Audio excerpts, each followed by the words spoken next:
season 2 of that Casey Richardson show. And man, I'm just so happy to be here. I've been in Africa since February of 2021, and I knew that I was gonna learn as an entrepreneur, but what I did not anticipate was growing so much as a human, becoming more and more in love with who I am and where I come from and the people that are around me, whether they have accolades, a laundry list long, or have been raised and cultivated and nurtured by villages and communities. So now I'm diving into deeper conversations with Black women, women that I love, women that I know, women that I admire. And we're going to continue to amplify these voices, baby. Let's go. Season 2, we're up.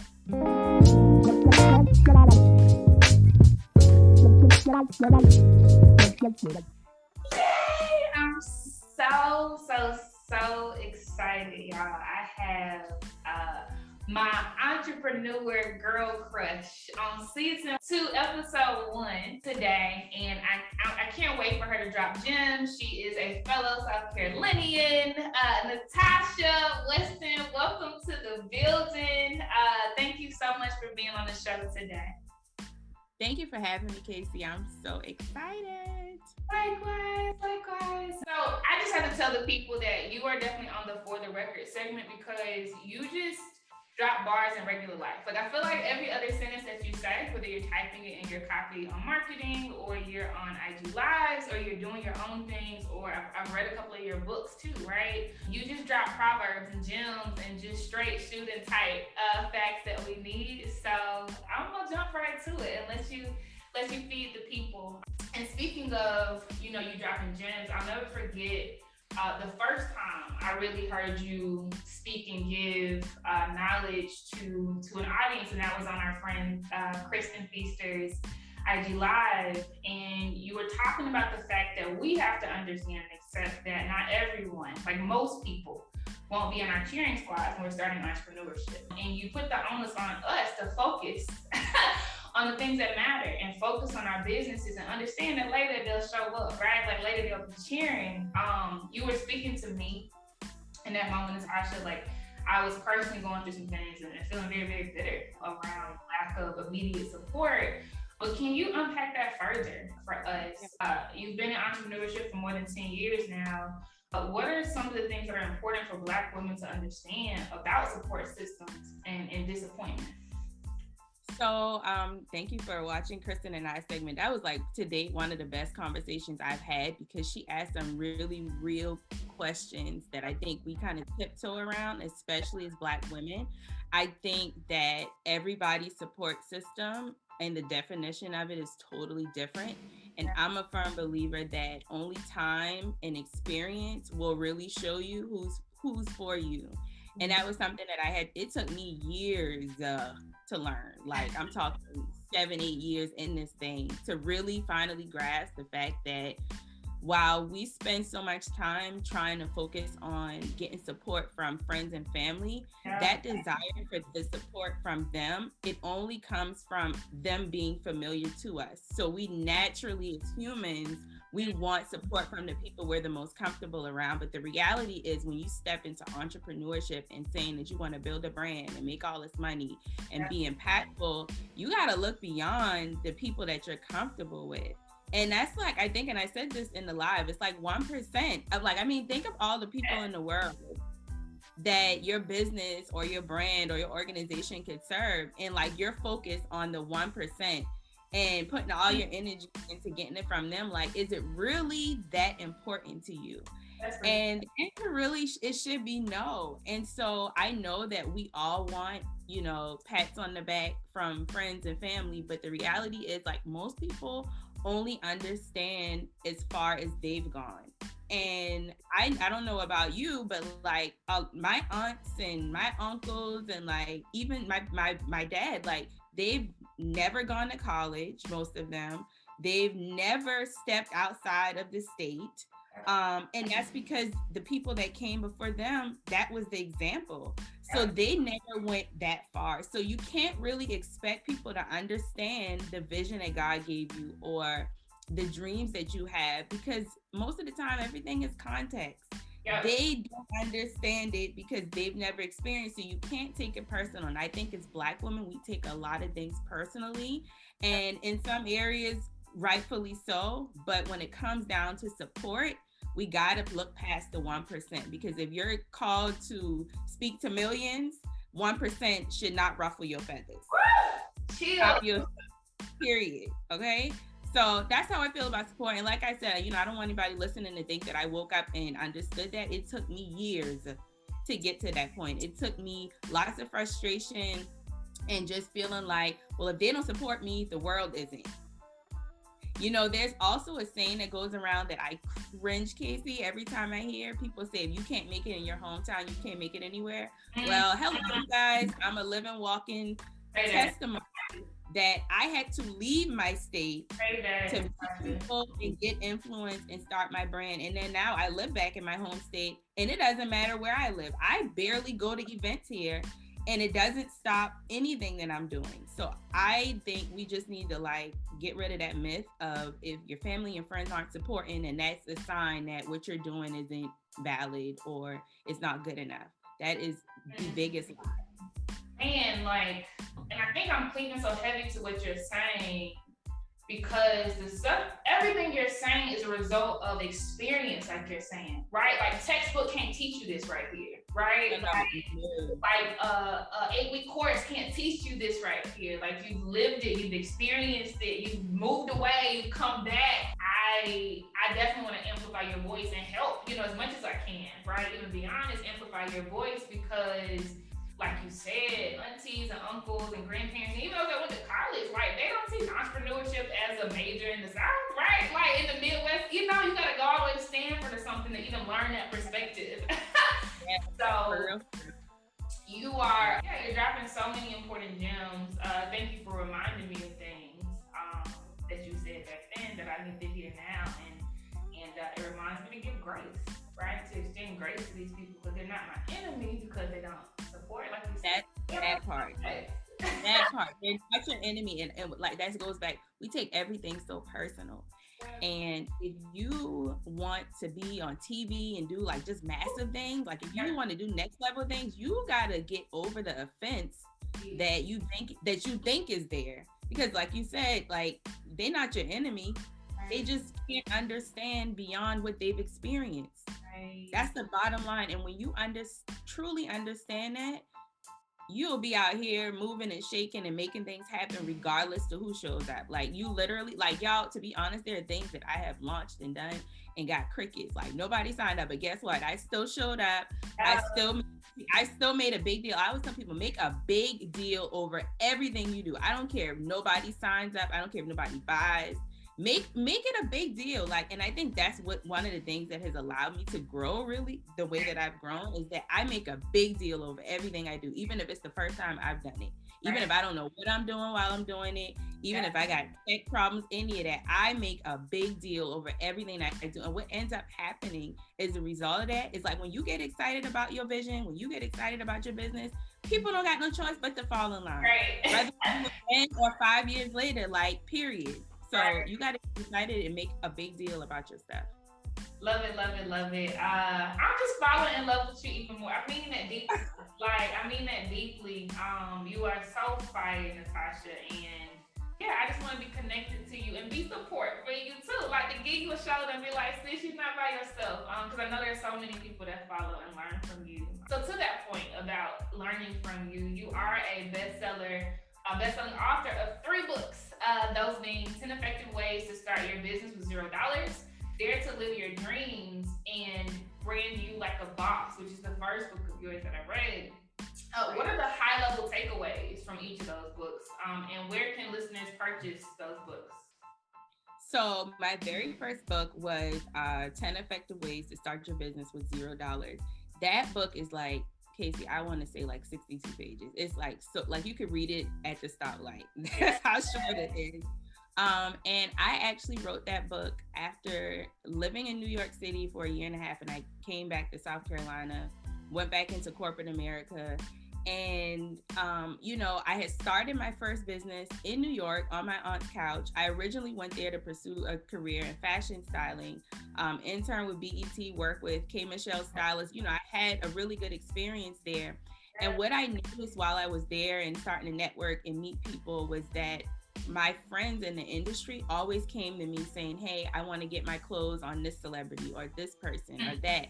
And so I started in public relations. I started just helping my friends like pitch the magazines and things like that. So that's where my first, like, I think, seed of entrepreneurship started. So when I moved back down south, I kept doing little things. I did, graphic design and just like little things within my company. I was all over the place, which most people are when they start. Right. And I was working as a temp at a bank in Greenville. And I just remember, like, I was the youngest in my department, but the older women were so inspired by like just everything that I had done. And they admired how I continued to do my side hustle thing, but also came to work every day. And so I'd always get questions like, how do you do this? How do you do that? And so I started a blog, which is now my podcast, same name, Table Talk with Tottie, where I just gave tips. And one of my first blog posts was called 10 Ways to Start Your Business with $0, because people always ask me. And I was like, well, let me just put this on the internet so I don't have to keep answering the same question over and over. So that's how this book came about. And so I think the high level takeaway from this book in particular is that I know when a lot of people start off in business, they have an idea of what they want to sell or what they want to offer, but they aren't really sure. And so coming from someone that has been in that place, because the business I started with is not what I have now, and that's usually what happens, I will say the high level takeaway is that when you're first stepping into entrepreneurship, the best way to know what is the first thing you should start with is to pay attention to the things that people compliment you about or ask you about the most. And 9 times out of 10, you can create a solution for them right there. And I struggled with that in the beginning. I didn't understand that until I wrote this book. It was like, if people keep asking you the same questions, I don't care if they're asking you how to take pictures, how to write a business plan, if they're asking you how to do a resume because they see you do it so well, that's 9 times out of 10 a great place to start. So I would say that's the high level takeaway from that book. And then of course in there I share like tools and things that you can use to get started. Dare to Live Your Dreams, I wrote in, I want to say the end of 2016. And that book is based off of my experience traveling to Chicago to film for Empire. I'm sure most of you have seen the show. I was an extra, so I was not like, main character or anything. But the funny thing of even talking about this now, Casey, is because that experience years ago positioned me for the exact direction my company is taking in 2022. Most people thought when I raised that money to get to Chicago, because I was flat out broke, y'all, like broke. And I did a GoFundMe to raise the money to get to Chicago because, if you know anything about entertainment, extras, you don't get paid to go there. You just get paid to be there. And so I needed money to get there and, get hotel and all of that. So I did a GoFundMe, and like within 24 hours, I raised thousands of dollars from people. I made it a big deal. I did like graphics for everybody that donated, and like it was just like this whole thing. But people thought I did all of that because my goal was to be an actress. And they did not know that that was me doing research for where I'm taking my company next year. Okay. That was in 2016, y'all. I knew that I had to physically be on the set of a professional TV show in order to understand the role that I would be playing for this next chapter. I didn't care about the acting part. That was what I needed to do to get the hands-on experience. Because like you said, you're not going to learn everything in the textbook. Right. And so that book, I'll say the high level takeaway is that sometimes you got to physically position yourself. Get offline. Get offline, go shake hands, go meet people, go and sit yourself in rooms that is going to position you for the big vision. Because you're not going to get the big vision without that.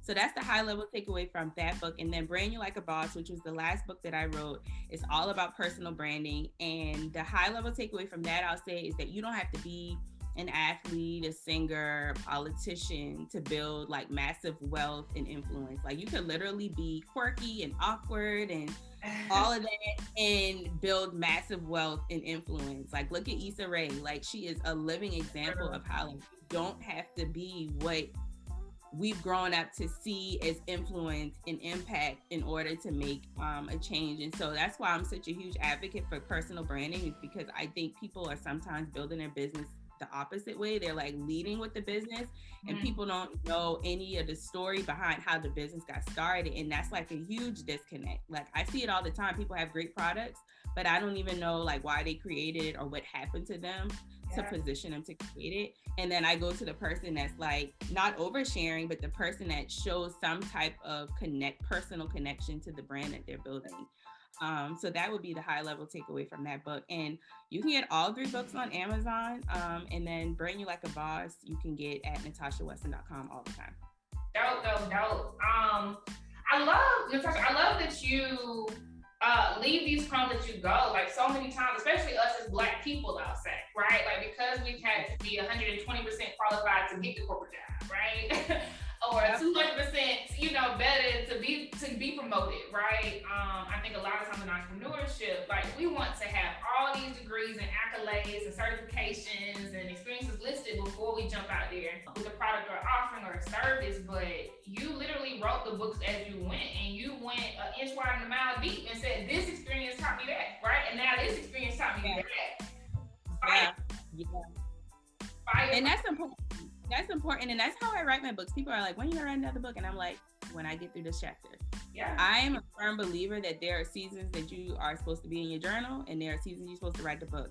And a lot of people are jumping to want to be an author and it's not time. Like, because we could all research and write a book just based off of what we Googled or something, but like nothing trumps real life experience, like stories. Like I literally went through this, and this is what I created as a result. And this is why I can teach you how to do that. And I think that's something I see so much is like people just want to rush to do things. And it's like, you got to actually live. And so I do write my books just based off of the previous seasons that I've experienced. So yeah. I think it's dope. And this is something I talk to people in general about, even when I mentor people. You're going to grow as an entrepreneur, right? And chances are you're going to be able to help clients that are more sophisticated in the climb, right? But if you leave breadcrumbs along the way, like you're doing with these books, you still can serve people at these other points, even if your pricing becomes, out of their budget or whatever. I think it's very, very smart. And in the world of content, it's just so easy to do today. People should just strategically leave those breadcrumbs. Right. Absolutely. Now, talking about entrepreneurship as a whole, as you reflect on your experience, right, in it, what are some of the gaps that you've noticed in structural systems that should be here to support and serve us as Black female entrepreneurs? And what has been missing in terms of strong solutions that should have been making your life easier? And I'll say this, I'll start by saying that in Casey's opinion, we hear a lot about how easy it is to do things now because of the internet, and how easy it is to do things now because of these drag and drop solutions, but there is no ease in it for Black women, right? Like it's easy for people who grew up around it, right? Or people who grew up with money, or people who have close proximity, like you're talking about the power, right? But in your experience, right? Like what were the gaps that existed in these systems for you as you were coming along? I'll say one of the biggest gaps that I think I felt the most, or had the most direct impact to me as a Black female entrepreneur. I'm a mother. Yeah. So I can speak from that perspective because I think that's the thing that has had the most like literal impact on me as an entrepreneur.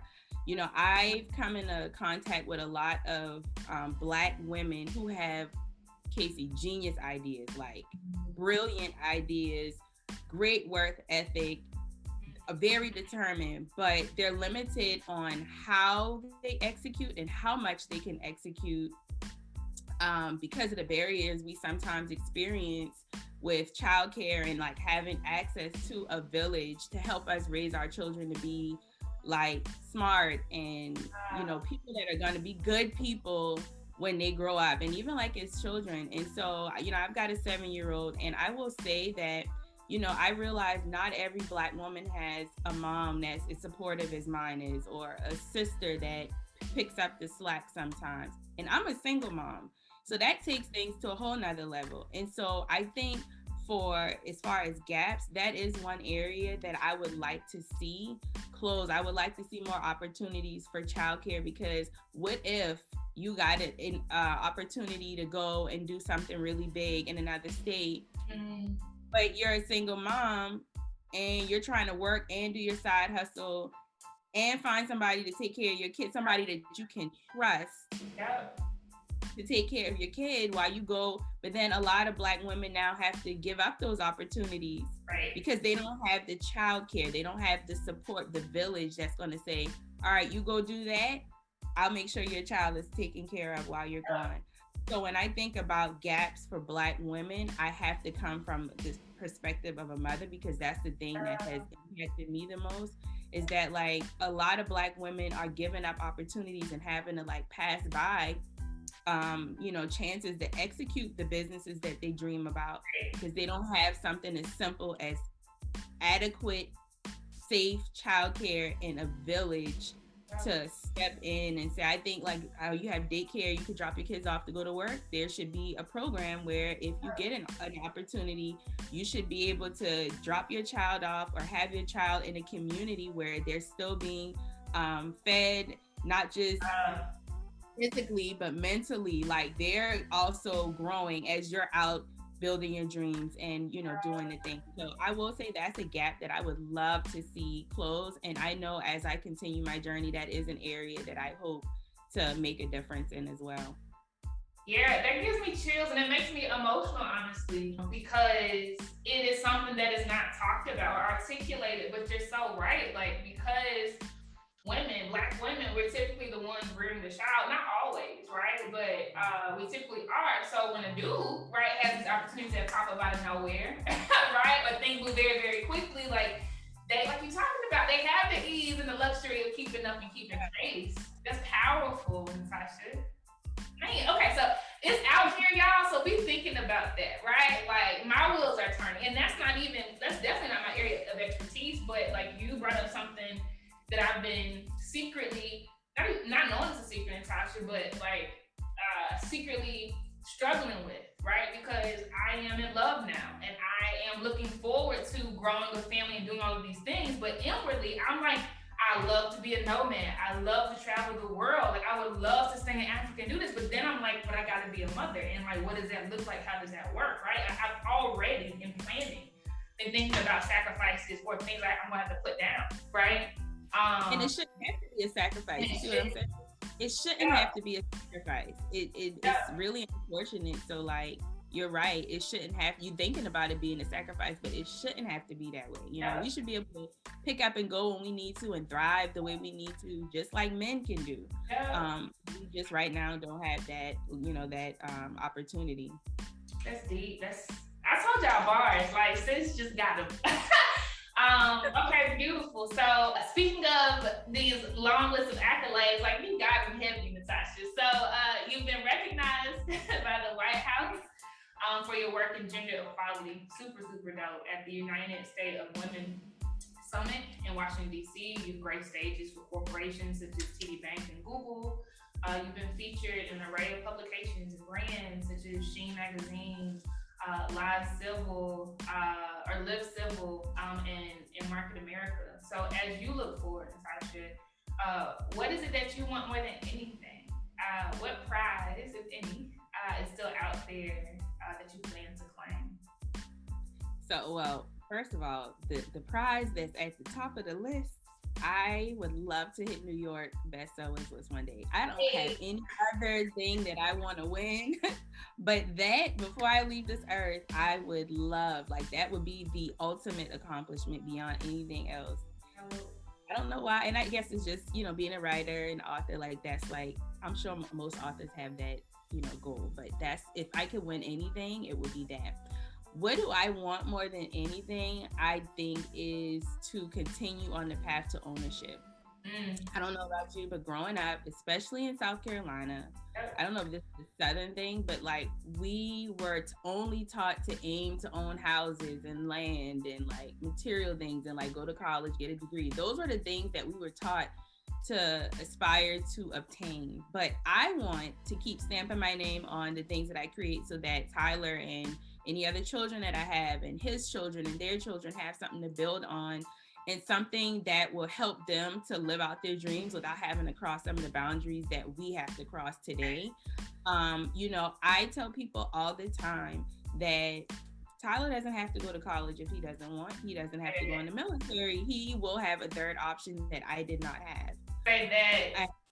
And they're like, well, you mean you're not gonna make him go to college? No, because I don't, I commend people that go, but I don't think that I should have to force them to do it. I think if I build what I'm building and keep owning the things that I'm creating now, I'll have something to give him where he'll have the freedom to say, okay, well, Mom, I want to create this. And he doesn't have to jump through all these hoops and things to get to it because I would have already set the table for him. So I think more than anything, I want ownership. I want to continue to own what I am doing because it's, to me, working smarter and not harder. And like, I think I posted this on Instagram yesterday, like years ago when I named my company after my childhood nickname, like I thought it was silly. So I know people thought it was silly. And ever since then, I've stamped my name on every arm of my brand, the podcast, the talk show, the we're creating now, the network, like everything has my name on it. And that's because I am very serious about ownership. I want to own the things so that nobody can take it away from me and so that I'll have something to pass down. So that's what I want more than anything is ownership. Yeah. And you're gonna do it. You're doing it. I think that still today is crazy that it's still like this in 2021, but like what you are saying is revolutionary.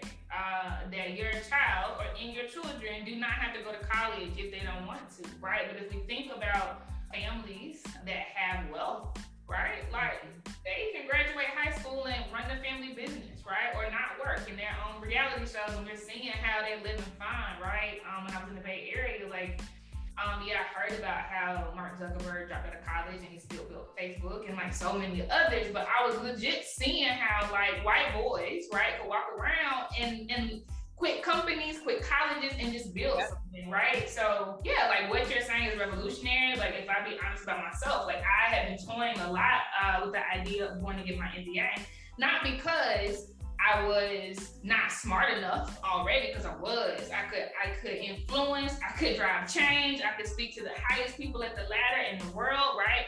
But I knew that I needed access to get in rooms. And that bad was gonna be what would get me there. Like people who already knew Casey, they would, rock with me, but like how do I get people in Africa and London? And it was like, okay, like this is what talks. I gotta pay $200K for it. But over time, I'm just like, bump it. Like I'm gonna bet on me, right? And I don't need that thing to be big. So I think what you're doing is revolutionary. I agree with you 100%. And you're gonna help a lot of people. Even this bar you just dropped, right? Like I'm sure it's gonna free a lot of people. So thank you for that candor. And I hate to wrap this up because you are so fire. So fire. I thank you so much, Natasha. But if you could, please leave us with a bar. So tradition, for the record, is leaving the line and challenging some societal myth that is important for us to say very flat out what our truths are, right? So say a for the record statement that sets things straight for anyone that has a certain belief misconstrued. So to go back to what we were just talking about as far as college, is one thing I noticed, especially with millennials, is that we go to college, we learn these things, and unfortunately, the things we learn, we don't apply. So I like to tell people that knowledge is good, but applied knowledge is gold. And that is what has gotten me so far, is that I don't just read books. I read a book, I implement it where I need to implement it. I don't just listen to a podcast. I take what it is and I apply it where it needs to go. I take a course. I don't just buy courses in bulk, which is what some people do oddly. I assess where I am and what my goal is in that season, Right. and I buy the course that aligns so that I can execute in real time. Right there. So that is something I always tell people is like, you could read a million books, you could like even watching TV, Casey, like people think I'm weird, but I'm not just watching TV for entertainment. I watch TV for research. Mm. I watch certain shows. I follow certain producers. I follow certain actors to Oh. like. I don't just watch TV for entertainment. I'm always watching TV for research. Oh. It's never. Even going back to when I was an extra on, I did Being Mary Jane too. I can't watch TV now without. Yeah, I can't. I did Being Mary Jane twice actually in Atlanta. But I can't watch TV now, Casey, without assessing how many times did they do that scene? How many times did that extra eat that food or walk beyond that person? Like Yeah. I'm always dissecting, and so I'm always applying the things that I learned. Right. And so that's something that I'll leave you guys with that I think people have misconstrued. It's not about how much knowledge you get. It's not about how many degrees you have.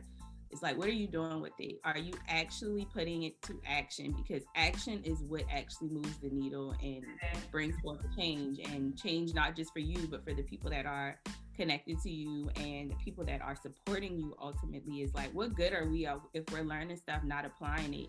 Like nobody cares if you've read 10 books. Right. Nobody cares. Right. Nobody cares if you have 10 degrees if it's just collecting dust. What are you doing with the knowledge that you're getting? So it's time to like step it up, like apply what you're learning. And I will say that speaking of bars, that actually is an exclusive because I'm releasing my very first coffee table book very soon, and it's called Bars. What? So I was telling you, this is crazy because this is a project I've been working on all year, Casey. And it's because, like you said, like people are always asking me, like, how do you come up with these things? Y'all, most of the stuff, the bars I drop come straight from God. Like at night in the shower, I've always kept my tweets. I keep an archive of my tweets. And I was like, you know what? I'm going to give people some captions to post and quotes and things. And so everything is 100% from me, from God, downloaded from God, and I put it in a coffee table book, so y'all will be able to get that soon. So when you said drop a bar, Lord. So yeah, the coffee table book is called Bars, and y'all will be able to get y'all's hands on it. And we need to sis, I'm telling you, like you are you're bigger than a light, sis. Like you have such a force and a command and clarity, and you don't waste words. You don't even try, it's effortless, right? So I'm excited about this. I'm so excited to tell everybody that I know about it. Thank you so much, Natasha, for gracing this first episode. Like you are the epitome. You are honestly the epitome of courage and grace and finesse and Black girl magic. Keep doing your thing. We're all watching, and I appreciate you so much. I appreciate you. Thank you for this platform. Thank you for amplifying voices, not just mine, but keep doing it. Like this right here is pure alignment. I haven't done an interview on anyone else's show in a long time, and so when it's so perfect timing. So I appreciate you and all that you're doing, and if there's anything I can do to support, I've got you. Keep doing it. This is amazing. Thank you, Mama Sita. Money line, I'ma run it every time. Give me mine. Let's talk about them bands.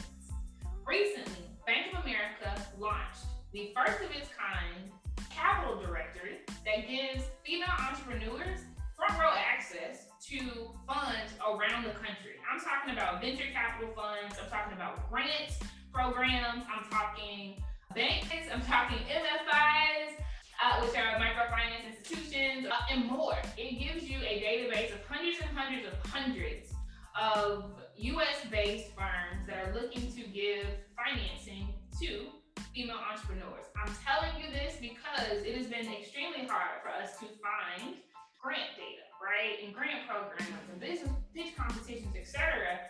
to raise money for new firms. And if you haven't been around for more than 5 years, banks typically say, no, we're not interested, right? It's too risky. So please go and look at Bank of America's Access to Capital Directory, which has just been launched for you. I probably in the first 3 days of finding that tool and applying for a few grants have already been named a finalist in a grant competition. So really good stuff on there that actually has direct email addresses, websites, links to kind of niche limited time offerings, etc. So wealth of information. Go get yours. It's waiting for you. Keep the same energy. Work on being better when I'm 70. Bomb Energy stands for Betting on Me Energy. And I am excited to announce that I am collaborating with more than 26 women from around the globe to bring you the Blaze Virtual Summit. It's going down December the 1st through the 5th, where you will have front row access to about 45 sessions of workshops, TED Talks, guided meditation, DJ sets by female DJs from the West and the East Coast, networking sessions in the Blaze Networking Lounge. You'll have access to the Buy Black Virtual Market, where you will see a sea of Black business owners that are ready, willing, and excited to connect with you and offer their products and services right in time for the holiday season. So please go to www.blazevirtualsummit.com if you're interested in hosting a booth. I would love to have you. Over 40 vendors will be there. You can also go ahead and get early access to tickets. Tickets are 100% free, but definitely go ahead and get that ticket access early. You're going to have access to a private community of people that are connecting with you from around the world. I can't wait to see you there. And again, there are 26 other women who are excited to deliver bomb energy to the world. I'll see you there.